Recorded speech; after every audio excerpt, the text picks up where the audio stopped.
भले ही नरेंद्र मोदी के लिए बिहार का लोकसभा का 40 सीट महत्वपूर्ण है, लेकिन बिहार के जो नेता हैं, चाहे वो नीतीश कुमार हो, ललन सिंह हो, तेजस्वी यादव हो, या चिराग पासवान ही क्यों ना हो, या बीजेपी के सम्राट चौधरी ही क्यों ना हो, विजय कुमार सिन्हा ही क्यों ना हो, इनके लिए तो बिहार विधानसभा ही ना मायने रखता है, क्योंकि इनके लिए बिहार ही सब कुछ है। तेजस्वी यादव राजद कार्यालय में विधायकों की बैठक कर रहे हैं, नीतीश कुमार जिला अध्यक्ष से लेकर तमाम प्रभारियों को बुलाकर बैठक कर रहे हैं, चिराग पासवान बजाते संकल्प यात्रा ही निकाल दिए विधानसभा चुनाव को लेकर। तो बिहार के लोग इस मुगालते में ना रहे कि 2025 में विधानसभा चुनाव होगा। ये बात मानकर चलना चाहिए कि 2024 के लोकसभा के साथ ही बिहार में 2024 का विधानसभा भी, मतलब जो नेक्स्ट इलेक्शन होगा, स्टेट इलेक्शन, जनरल इलेक्शन जो होता है, वो कंडक्ट करा लिया जाएगा। तो विधानसभा का चुनाव जाति पर होता है, क्षेत्र पर होता है, नेता के चेहरे पर होता है, नीतीश कुमार की क्रेडिबिलिटी पर होता है।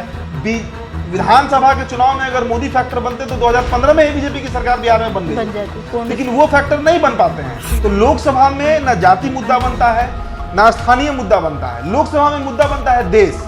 लोकसभा में पिछला बार मुद्दा बना था पीओके, लोकसभा में बना था पुलवामा, ये सब मुद्दा बना था। एयर स्ट्राइक जो हुआ था वो बना था मुद्दा, राम मंदिर, आर्टिकल 370, ये सब मुद्दा बनता है लोकसभा चुनाव। नरेंद्र मोदी अगर किसी राज्य में सबसे अधिक पसीना बहाए विधानसभा को लेकर तो बिहार में, और सबसे ज्यादा दुर्गति भी उनका बिहार में हो गया। नीतीश कुमार पिछले 6 महीने में 4 दफा ये बात कह चुके, अपने अधिकारियों को कहे, नेताओं को कहे कि चुनाव जल्दी होगा, आप लोग तैयारी में लग जाइए, काम पूरा कर लीजिए, जो भी काम पेंडिंग पड़ा खत्म कर लीजिए उसको।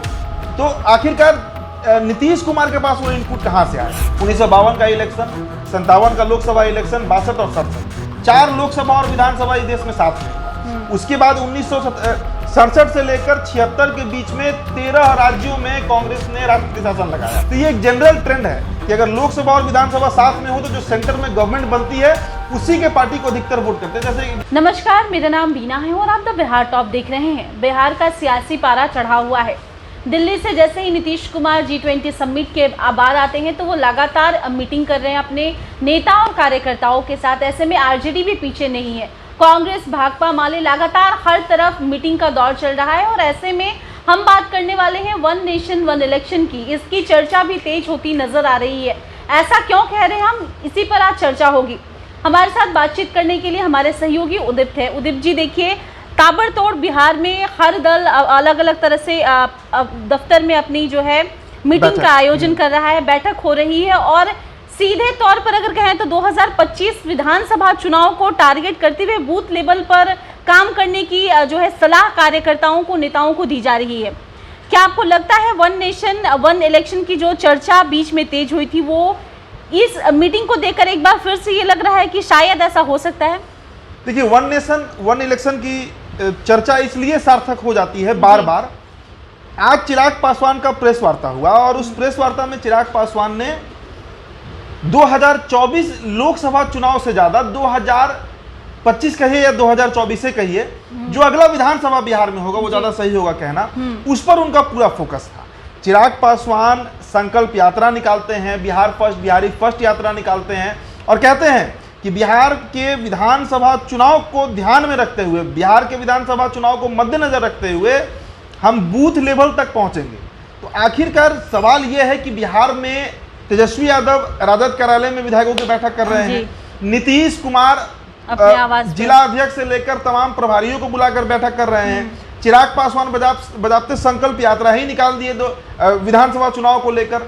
तो क्या ये खबर जो पिछले 10 दिनों से चल रही है, तैर रही है सोशल मीडिया पर और नेशनल मीडिया में भी, कि देश में वन नेशन वन इलेक्शन का बिल जो है वो लोकसभा में लाया जा सकता है, क्या इस बात पर ये नेता ही मुहर लगा रहे हैं? ये एक बहुत बड़ा मैसेज होता है। देखिए, चिराग पासवान एनडीए में है, सरकार के बहुत करीब है, बीजेपी के तो खासम खास नेताओं में से है।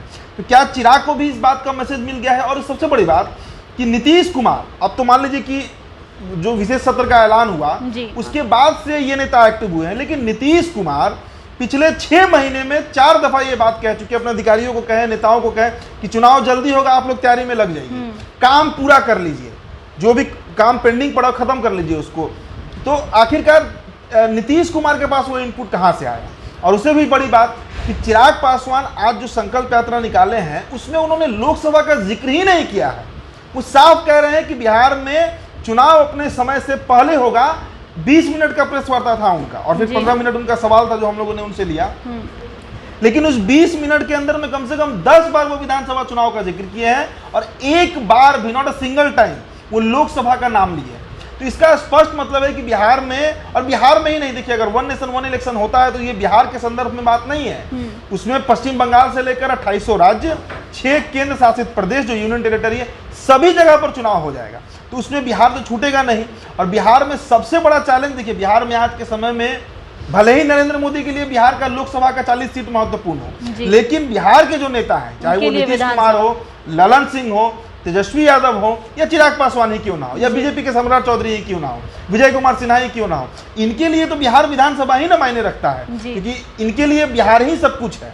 आप चिराग का या ललन सिंह किसी का भी आप लोकसभा का भाषण सुनिए, ये बिहार सेंट्रिक ही रहते हैं, क्योंकि उनका राज्य है, यहीं पे उनकी राजनीति है, यहीं पे उनके वोटर्स हैं। तो ये बात से अब कम से कम इनकार नहीं किया जा सकता है कि नेताओं ने एक सिग्नल जरूर दे दिया है कि 2025 का आप इंतजार मत कीजिए। बिहार के लोग इस मुगालते में ना रहे कि 2025 में विधानसभा चुनाव होगा। ये बात मानकर चलना चाहिए कि 2024 के लोकसभा के साथ ही बिहार में 2024 का विधानसभा भी, मतलब जो नेक्स्ट इलेक्शन होगा, स्टेट इलेक्शन, जनरल इलेक्शन जो होता है, वो कंडक्ट करा लिया जाएगा। देखिए जो बैठक हो रही है उसमें एक मैसेज जिस पर हर दल खासा ध्यान दे रहा है और ये है कि बूथ लेवल तक पहुंचने की बात। हालांकि अगर हम नॉर्मल वे में देखें तो लोकसभा चुनाव की चर्चा हो रही है। अब से कुछ महीनों बाद 2024 लोकसभा चुनाव के ऐलान भी हो सकते हैं और ऐसे में आगामी 2025 विधानसभा की बात हो रही है। इसी बीच चर्चा वन नेशन वन इलेक्शन की हो रही है। अब जो नेता हैं वो आक्रामक तौर पर इसकी तैयारी कर रहे हैं और कहीं ना कहीं अगर लोकसभा चुनाव को देखें, महागठबंधन में तो एक पेच फंसा हुआ है अभी तक सीट शेयरिंग को लेकर। लेकिन अब लोकसभा से ध्यान हटाकर हर दल जो है वो विधानसभा पर फोकस हो रहा है।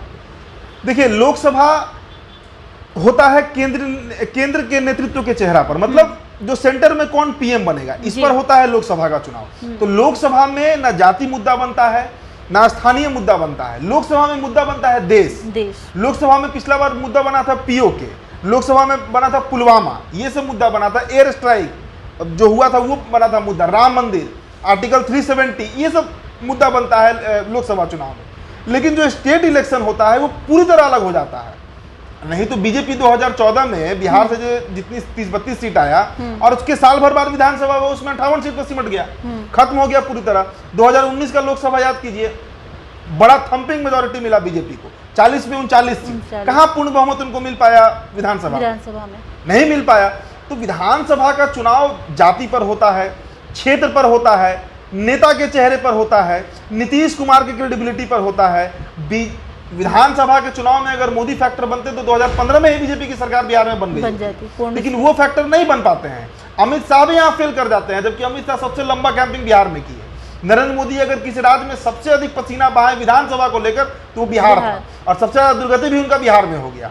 तो बिहार का विधानसभा चुनाव बहुत डिप्लोमेटिक होता है, कास्ट बेसिस पे होता है, लोकल इश्यूज पर होता है और कई तरह का फैक्टर उसमें सामने आ जाता है। इसलिए हो सकता है कि दिल्ली से यह मैसेज आ गया हो, जो तमाम नेता जो है, चाहे वो राजद के तेजस्वी यादव हो, जदयू के नीतीश कुमार हो, या फिर लोजपा के चिराग पासवान हो, या बीजेपी चुनावी मोड में आ चुकी है। सम्राट चौधरी को ही देखिए तो लगातार यात्रा पर है, कई तरह के संकल्प दिला रहे हैं, घूम रहे हैं, नीतीश कुमार के खिलाफ एक प्रोपेगेंडा चल रहा है। तो कुल मिला जुलाकर बिहार के नेताओं ने ये बात भांप लिया है कि 2025 का हमको इंतजार नहीं करना है। और देखिए एक जो जनरल ट्रेंड अब तक देखा गया है, 1952 का इलेक्शन, 57 का लोकसभा इलेक्शन, 62 और 67, 4 लोकसभा और विधानसभा इस देश में साथ में हुआ। उसके बाद 1967 से लेकर 76 के बीच में 13 राज्यों में कांग्रेस ने राष्ट्रपति शासन लगाया, जिसके चलते ये पूरा जो एक शेड्यूल था वो गड़बड़ हो गया और तब से वो उसी तरह से चलते आ रहा है। 1983 में इलेक्शन कमीशन ऑफ इंडिया ने ये बात कहा कि इस देश में एक बार चुनाव होना चाहिए। ये निर्वाचन आयोग का बात है, ये कोई पॉलिटिकल पार्टी नहीं बोला था 1983 में। तो अब अगर नरेंद्र मोदी इस बात को लागू कराना चाह रहे हैं, और हाँ जो मेन बात था कि जो शुरू का 4 लोकसभा और विधानसभा साथ में हुआ, उसमें देखा गया जनरल ट्रेंड में कि कांग्रेस अगर लोकसभा में जीत रही है तो मैक्सिमम स्टेट्स में भी कांग्रेस की ही सरकार बन रही थी। तो ये एक जनरल ट्रेंड है कि अगर लोकसभा और विधानसभा साथ में हो तो जो सेंटर में गवर्नमेंट बनती है उसी के पार्टी को अधिकतर वोट करते हैं। जैसे एक उदाहरण के तौर पर हम समझते हैं 2019 का लोकसभा चुनाव 7 चरण में हुआ, अगर मान लीजिए कि 24 का लोकसभा भी 7 चरण में होगा, क्योंकि 40 सीट ही है, उसमें अगर 7 चरण और ऐड कर दिया गया विधानसभा को ध्यान में रखते हुए, तो कुल 14 चरण में वोटिंग होना है। अब एक बूथ पर 2 बार वोटिंग होगा। मान लीजिए पटना का बांकीपुर सीट है और पटना साहिब सीट है, पटना साहिब के अंदर बांकीपुर आता है। इसका अगर मान लीजिए पिछला बार सेंटर जहां पर मैं वोट देने गया था वो जाकिर हुसैन कॉलेज था, वहीं पर सेंटर पड़ेगा, लोकसभा का भी पड़ेगा और विधानसभा का ही पड़ेगा। दोनों के वोटिंग के बीच का अंतराल बहुत से बहुत 20 दिन से 1 महीना का होगा। तो जो वोटर 20 दिन पहले बीजेपी को वोट दे रहे थे या कांग्रेस को वोट दे रहे थे या आरजेडी को वोट दे रहे थे, ऐसा नहीं है कि 20 दिन में उनका मूड बहुत ज्यादा बदल जाएगा, बदलता भी है, लेकिन जनरल टर्म में देखा गया है कि अगर वो कमल दबा रहे हैं या पंजा दबा रहे हैं या लालटेन या तीर कुछ भी दबा रहे हैं, तो 20 दिन के बाद भी वही बटन दबता है। इसलिए ये एक बहुत बड़ा मतलब फैक्टर भी है और एक बहुत बड़ा बदलाव भी इस देश में होने जा रहा है। तो इस बात को भी पॉलिटिकल पार्टियां समझ रही हैं, इस बात को नीतीश कुमार भी बखूबी समझते हैं, तेजस्वी यादव भी बखूबी समझते हैं और चिराग तो समझ ही रहे हैं। यही कारण है कि आप देखिए ना 11 और 12 सितंबर आज नीतीश कुमार का फिर से बैठक चल रहा है। तेजस्वी यादव लगातार 2 दिन से राजद दफ्तर में ही मतलब मोर्चा बनाए हुए हैं अपना, और कभी दक्षिण बिहार के विधायकों को बुलाया जा रहा है, कभी उत्तर बिहार के विधायकों को बुलाया जा रहा है, कभी सीमांचल के विधायकों को बुलाया जा रहा है, कभी शाहबाद, कभी तिरहुत, कभी मगध, तो लगातार बैठक चल रहा है। इन बैठकों का कारण लोकसभा, आखिरकार एक बात बताइए कि नीतीश कुमार या तेजस्वी यादव या चिराग पासवान को ही आप ले लीजिए, उनके सांसद अधिक जीते उससे फायदा उनको है कि उनके विधायक अधिक जीते, इससे फायदा है। सांसद का फायदा बीजेपी को मिलना है, उनकी सरकार केंद्र में बनेगी या कांग्रेस की बनेगी, लेकिन इन रीजनल पार्टीज को, जो क्षेत्रीय पार्टी है, इनको तो फायदा मिल रहा है विधानसभा से। इसलिए ये जो ताबड़तोड़ बैठक चल रही है ये विधानसभा चुनाव के दृष्टिकोण से ही चल रही है।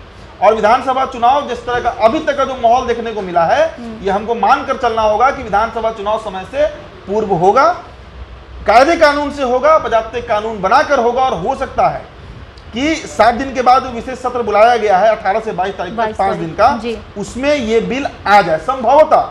इस बात का कोई गारंटी नहीं है कि क्या आएगा नहीं आएगा, वो तो जब से विशेष सत्र का ऐलान किया गया तब उसके बाद ही चलेगा। लेकिन ऐलान के बाद से, आप सही कहा आपने कि ऐलान के बाद से ही चर्चा हो रहा है। अब एक और चर्चा है कि प्लेस ऑफ वर्शिप एक्ट को बदल दिया जाएगा, वुमेन रिजर्वेशन जो 30% की बात हो रही है वो हो सकता है हो जाए। अगर वो हुआ तो बिहार में 40 में 12 सीट पर महिलाएं लड़ेंगी लोकसभा का, और 243 में आप मानकर चलिए करीब करीब 75 सीटों पर महिलाएं लड़ेंगी। इसके अलावा कई तरह का यूसीसी का चर्चा है, यूनिफॉर्म सिविल कोड का चर्चा है। तो क्या होगा नहीं होगा ये भविष्य के गर्भ में है, लेकिन बिहार चुनावी मूड में आ चुका है। बिहार की तमाम राजनीतिक पार्टियां, छोटी पार्टियां, बड़ी पार्टियां, जो कह लीजिए, सब के सब चुनावी मूड में है। और इसी का परिणाम है कि तेजस्वी यादव बैठक कर रहे हैं, विधायकों को बुलाकर कह रहे हैं कि बूथ तक मजबूत कीजिए अपना। चिराग पासवान भी आज बूथ का चर्चा किए, पंचायत का चर्चा किए हैं 5 बार। तो ये स्पष्ट है कि चुनाव जो है वो समय से पहले होगा। कब होगा, कैसे होगा, ये कुछ दिनों में पता चलेगा, लेकिन चुनाव समय से पहले होगा। ये सांकेतिक मैसेज ये नेतागण ही दे रहे हैं। तो देखिए, हम बात कर रहे थे 1 नेशन 1 इलेक्शन को लेकर जो चर्चाएं तेज हुई हैं, और उसके बाद से बिहार में जो सियासी पारा बढ़ा हुआ है, हर दल मजबूती से अपनी बैठकें करा रहा है, और उस बैठक में बूथ लेवल तक पहुंचने की बात कही जा रही है। बहरहाल इस वीडियो में इतना ही। आपकी क्या राय है, अपने राय कमेंट के जरिए हम तक दीजिए। इसके साथ ही अगर अब तक आपने हमारे यूट्यूब चैनल को सब्सक्राइब नहीं किया है, जिसे सब्सक्राइब कर लें, और ऐसे अन्य तमाम खबरों के लिए बने रहें द बिहार टॉप के साथ। धन्यवाद।